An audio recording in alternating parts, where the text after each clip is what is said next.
Hello दोस्तों, कैसे हैं आप सब लोग। तो एक बार आपका फिर से स्वागत करता हूं आपके अपने यूट्यूब चैनल पर। तो दोस्तों, आज आपके लिए एमसीक्यूज लेकर आया हूं प्राचीन भारत इतिहास से संबंधित।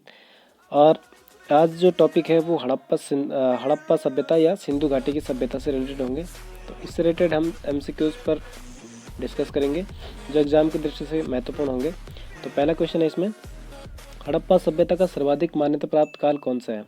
तो अलग अलग इतिहासकारों के अनुसार हड़प्पा सभ्यता का काल अलग अलग है। 2800 से 2000, 3500 से 1800 ईसा पूर्व और 2500 से 1750 ईसा पूर्व। और डी है कि निश्चित नहीं हो सका है। ठीक है, तो इसका जो सही आंसर है वो है आंसर बी। आंसर बी इसका राइट आंसर हो जाएगा। तो ये किस बेस पर इसको निर्धारित किया गया था। C14 यानी कार्बन पद्धति के आधार पर इसका निर्धारण किया गया था, C14। तो ये किसका मत है, ये है धर्मपाल अग्रवाल। अगर कभी पूछ लिया गया तो धर्मपाल अग्रवाल के अनुसार, ठीक है। और किस पद्धति पर आ जाए तो C14 आ जाएगा। ठीक है, इससे दो है इसमें, Dharampal Agarwal, C14। Next question, Sindhu घाटी की सभ्यता निम्नलिखित में से किस सभ्यता के समकालीन नहीं थी। तो इसमें से चार ऑप्शन दिए गए, मिस्र की सभ्यता, चीन की सभ्यता, मेसोपोटामिया और ग्रीक की सभ्यता। तो ये तीनों सभ्यताएं हड़प्पा सभ्यता की, यानी ये तीनों सभ्यताएं समकालीन थी। लेकिन जो ग्रीक की सभ्यता है वो इसके समकालीन नहीं थी। तो इसका जो आंसर है वो है आंसर डी, दूसरे का डी। ठीक है, इसका जो राइट आंसर है वो ग्रीक की सभ्यता है। ग्रीक की सभ्यता सिंधु सभ्यता की समकालीन सभ्यता नहीं थी। अगला क्वेश्चन, सिंधु घाटी की सभ्यता कहाँ से कहाँ तक विस्तृत थी, यानी सिंधु घाटी का विस्तार कहाँ तक था। तो इसका जो सही आंसर है वो है डी, पंजाब, राजस्थान, गुजरात, उत्तर प्रदेश, हरियाणा, सिंध और बलूचिस्तान। तो सिंध और बलूचिस्तान तक हड़प्पा सभ्यता का विस्तार था। ठीक है, अगला क्वेश्चन है,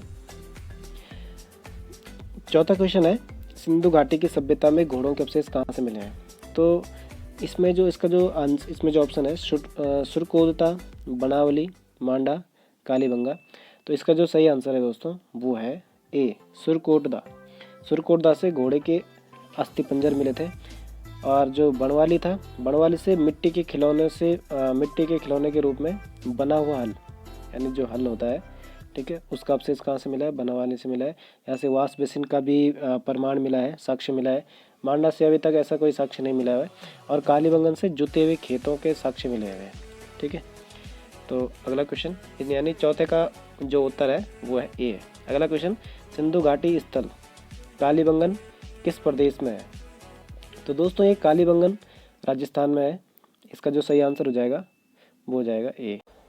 तो छठा प्रश्न है, निम्नलिखित में से किस पदार्थ का उपयोग हड़प्पा काल की मुद्राओं के निर्माण के रूप में किया जाता था। तो हड़प्पा काल की जो मुद्राएं थी दोस्तों वो थी सेलखड़ी। सेलखड़ी का उपयोग इसमें मुद्राओं के रूप में किया जाता था। ठीक है, अगला क्वेश्चन है, हड़प्पा सभ्यता किस युग की थी। हड़प्पा सभ्यता किस युग की थी। तो इसका जो सही आंसर है वो है कांस्य युगीन, यानी हड़प्पा सभ्यता कांस्य युगीन की सभ्यता थी। ठीक है, बाकी जो ये पूरा पाषाण काल है, तो पाषाण काल को 3 भागों में बांटा गया है और तीनों का काल अलग अलग है। जो पूरा पाषाण काल है ये लगभग 5 लाख ईसा पूर्व से, ठीक है, और आपके लगभग 10,000 ईसा पूर्व तक। ठीक है, और जो नव पाषाण काल है, मध्य पाषाण काल है, तो मध्य का हो जाएगा आपका 10,000 ईसा पूर्व से और 4,000 ईसा पूर्व तक। ठीक है, और जो तीसरा है नव पाषाण काल, तो नव पाषाण काल आ जाएगा 7,000 ईसा पूर्व से लेकर 1,000 ईसा पूर्व तक। ठीक, तो इसका जो सही आंसर हो जाएगा वो कांस्य युगीन, यानी हड़प्पा सभ्यता कांस्य युगीन सभ्यता थी। ठीक है, कई बार आता भी है, कई बार पूछा भी।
देखें, शिकारी, पुजारी, किसान, क्षत्रिय, विद्वान, योद्धा, व्यापारी, श्रमिक। ठीक है, और ब्राह्मण, क्षत्रिय, वैश्य और शूद्र। और अगला है राजा, पुरोहित, सैनिक और शूद्र। तो इसका जो सही आंसर है वो है ऑप्शन बी, 15 का बी। विद्वान, योद्धा, व्यापारी और श्रमिक। यानी इस हड़प्पा सभ्यता सिर्फ 4 वर्गों में विभाजित थी, विद्वान, योद्धा, व्यापारिक और श्रमिक में। ठीक है, नेक्स्ट क्वेश्चन। अगला है 16वां प्रश्न, सिंधु सभ्यता का सर्वाधिक उपयुक्त नाम क्या है? ये एक बार ग्रुप सी में पूछा भी गया था। तो इसका जो सही आंसर है वो है हड़प्पा सभ्यता। सिंधु सभ्यता का सर्वाधिक उपयुक्त नाम क्या है? हड़प्पा सभ्यता। ये मेरे ख्याल से कनिष्ठ सहायक में पूछा गया था, अक्टूबर वाले एग्जाम में, उसमें ही आया था। अगला क्वेश्चन है, निम्नलिखित में से कौन से लक्षण सिंधु सभ्यता के लोगों का सही चित्रण करते हैं? तो पहला है इसमें उनके विशाल महल और मंदिर होते थे। वे देवियों और देवताओं की दोनों की पूजा करते थे।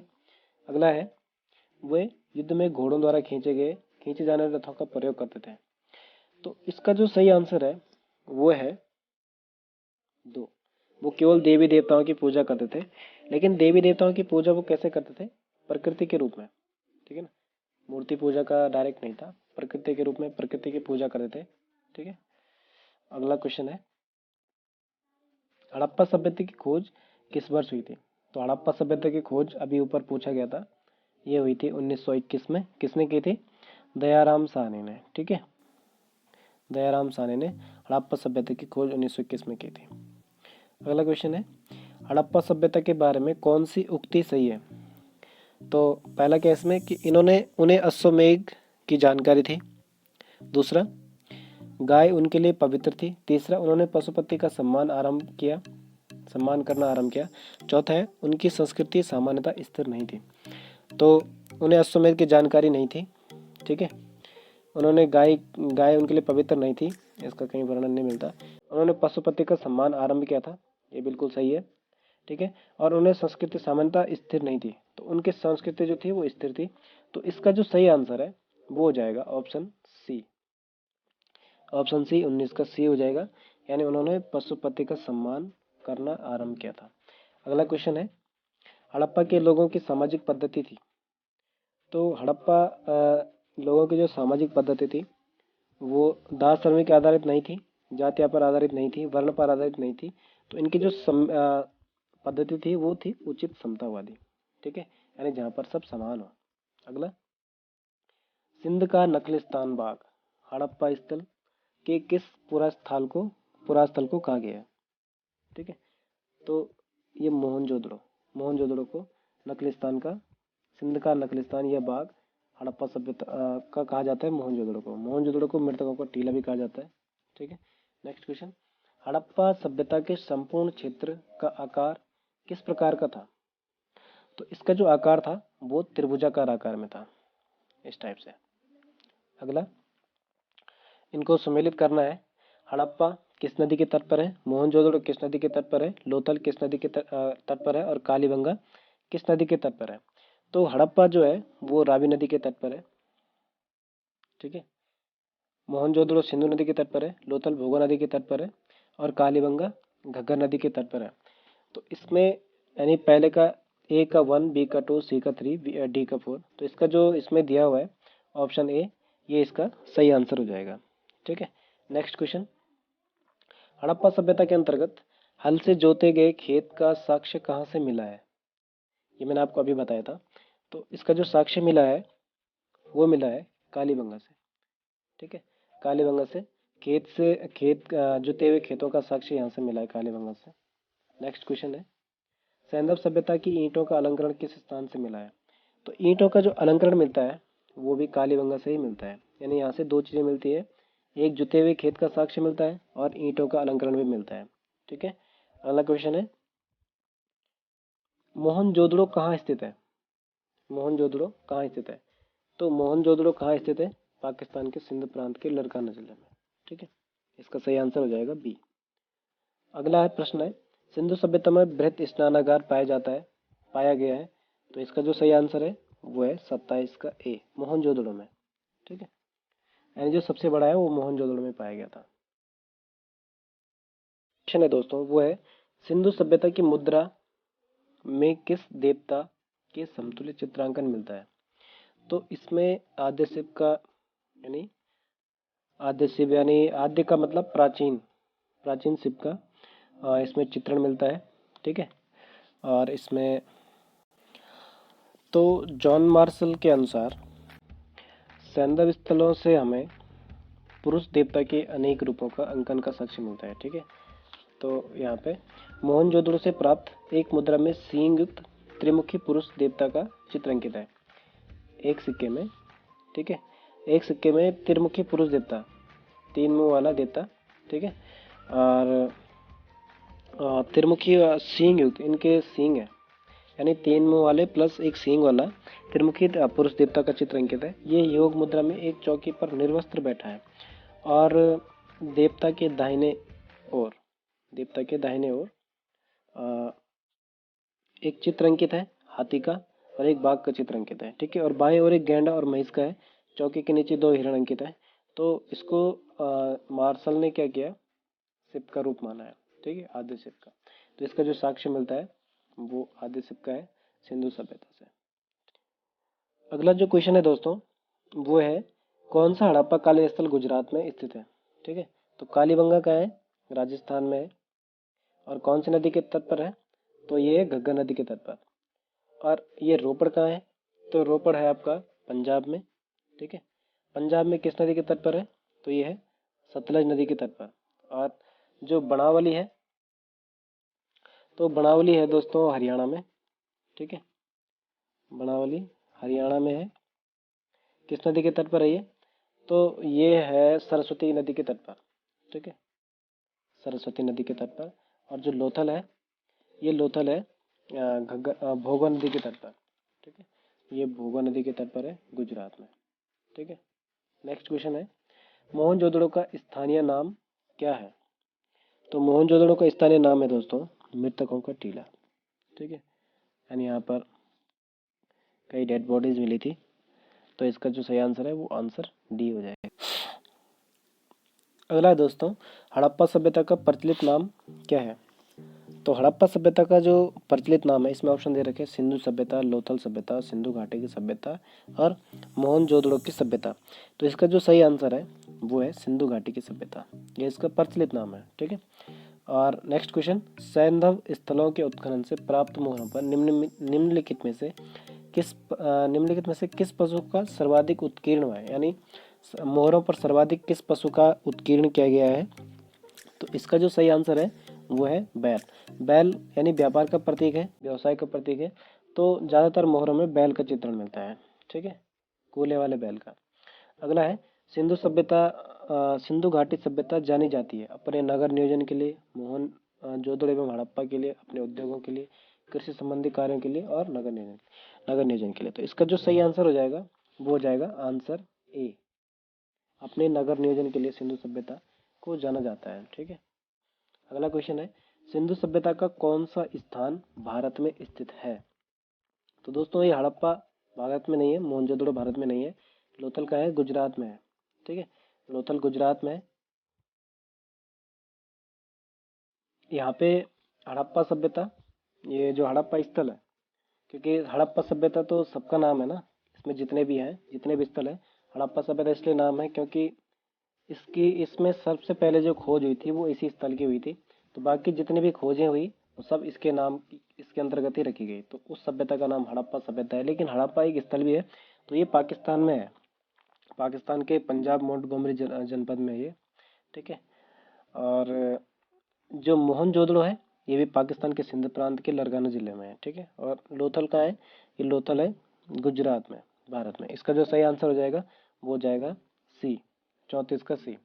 अगला क्वेश्चन है भारत में खोजा गया सबसे पुराना शहर, भारत में खोजा गया सबसे पुराना शहर, इसका सही आंसर हो जाएगा हड़प्पा। यानी इसमें से सबसे पहले किसकी खोज हुई थी? वो हड़प्पा की हुई थी 1921 में। ठीक है,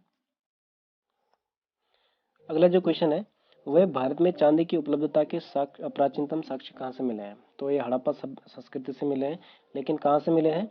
ये मिले हैं मोहनजोदड़ो से। ठीक है। चांदी के डिब्बे में लाल रंग के कपड़े का साक्ष्य कहाँ से मिला है? मोहनजोदड़ो से। तो यानी चांदी का जो उपलब्धता हुआ है वो मोहनजोदड़ो ही होगा। ठीक है, इसका जो सही आंसर है। नेक्स्ट क्वेश्चन है, सिंधु सभ्यता के बारे में कौन सा कथन असत्य है? तो पहला क्या है, नगरों में नालियों की सुदृढ़ व्यवस्था थी, वाणिज्य और व्यापार का उन्नत दशा में था, मातृभूमि मातृ देवी की उपासना की जाती थी, लोग लोहे से परिचित थे। तो बाकी ये तीनों सही है, लेकिन हड़प्पा सभ्यता के लोग लोहे से परिचित नहीं थे। ठीक है, तो इसका जो सही आंसर हो जाएगा वो हो जाएगा 37 का डी। नेक्स्ट क्वेश्चन ये मिलान करने वाला है। तो इसका सिंधु सभ्यता की सबसे उत्तरी सीमा कौन सी है? तो सिंधु सभ्यता की जो सबसे उत्तरी सीमा है वो है मांडा, जम्मू कश्मीर में ही है। ठीक है, और सबसे दक्षिणी सीमा कौन सी है? तो दक्षिणी सीमा है दोस्तों इसमें महाराष्ट्र। ठीक है, दमाईबाद। और सबसे पूर्वी सीमा है, तो पूर्वी सीमा हो गई आलमगीरपुर। ठीक है, ये हो गई यूपी में। और सबसे पश्चिमी हो गई बलूचिस्तान। ठीक है, सुतकांगी डोर में। तो इसका जो सही आंसर हो जाएगा, यानी इसका ये है, इसका ये, इसका ये, यानी इसके सामने 1 2 3 4, तो इसका जो सही आंसर हो जाएगा वो हो जाएगा 38 का ए, 1 2 3 4। ठीक है, इसमें अगला जो क्वेश्चन है दोस्तों वो है कि मांडा किस नदी के किनारे स्थित था? तो मांडा चेनाब नदी के किनारे स्थित था। तो इसका जो सही आंसर हो जाएगा वो हो जाएगा आंसर ए। नेक्स्ट क्वेश्चन 40वां प्रश्न है, हड़प्पा कालीन स्थल रोपड़ ये पंजाब किस नदी के किनारे है? तो मैंने आपको अभी ऊपर बताया था कि रोपड़ किस नदी के किनारे है, तो रोपड़ सतलज नदी के किनारे है। तो इसका ऑप्शन बी सही हो जाएगा। ठीक है, 41वां प्रश्न क्या है, हड़प्पा में एक उन्नत जल प्रबंधन प्रणाली का पता चलता है। तो उन्नत जल प्रबंधन प्रणाली का पता चलता है धौलावीरा से। ठीक है, कालीबंगा से क्या चलता है पता? ईंटों का अलंकरण। ठीक है, और जुते हुए खेत का साक्ष्य। लोथल से क्या पता चलता है? लोथल इनका पतन या बंदरगाह भी है। ठीक है, और यहाँ पर आलमगीरपुर, तो ये आलमगीरपुर महाराष्ट्र में है, इसकी सबसे दक्षिणी सीमा। तो लोथल से मनका बनाने का कारखाना, अग्नि वेदिकाएं। ठीक है, गोदीवाड़ा का साक्ष्य, ये सब लोथल से मिलेंगे। ये एग्जाम की दृष्टि से महत्वपूर्ण है, लोथल से ज़्यादा आता है। नेक्स्ट क्वेश्चन अगला है, हड़प्पा के मिट्टी के बर्तनों पर सामान्यतः किस रंग का पॉलिश हुआ है, यानी किस रंग का उपयोग हुआ है? तो प्रश्न संख्या 42, इसमें जो किस रंग का उपयोग किया जाता था वो था लाल। ठीक है, मिट्टी के बर्तनों पर। नेक्स्ट अगला जो प्रश्न है वो है, सिंधु सभ्यता निम्नलिखित में से किस युग में पड़ता है? तो इसका जो सही आंसर है वो हो जाएगा आद्य ऐतिहासिक काल। ठीक है, तो अब यहाँ पर आद्य ऐतिहासिक काल किसे कहते हैं, पहले आप इन तीनों चीजों को समझिए। आप जो सबसे पुराना है वो है प्राग ऐतिहासिक काल, फर्स्ट।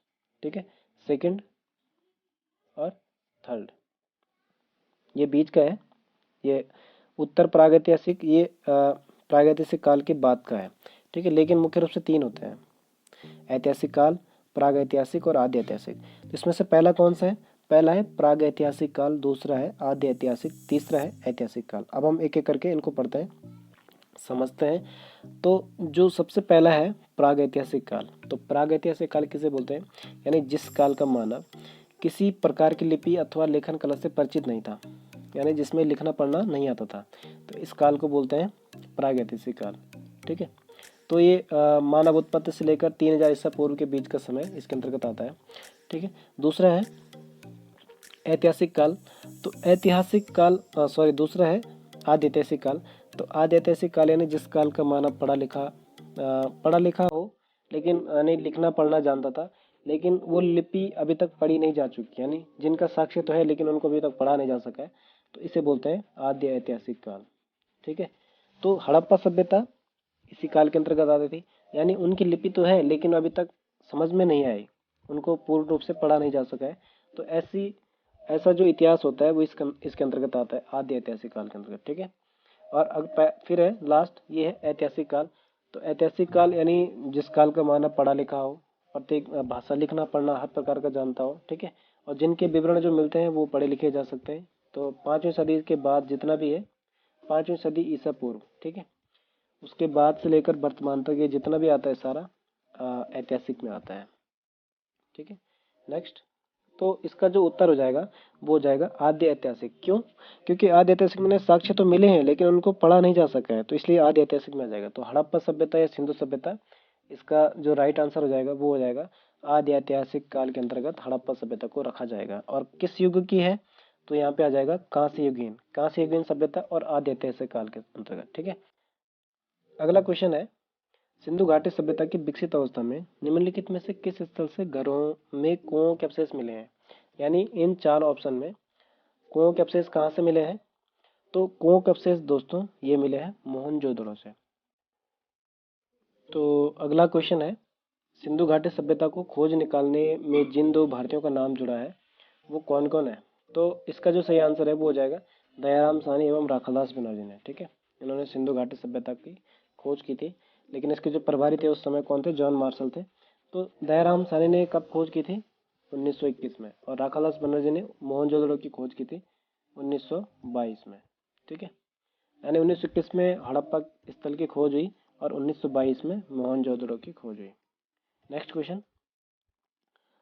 क्वेश्चन है, रंगपुर जहां हड़प्पा की समकालीन सभ्यता थी, यानी तो ये पूछ रहा है कि रंगपुर कहाँ है? तो रंगपुर कहाँ है? सौराष्ट्र में पड़ता है।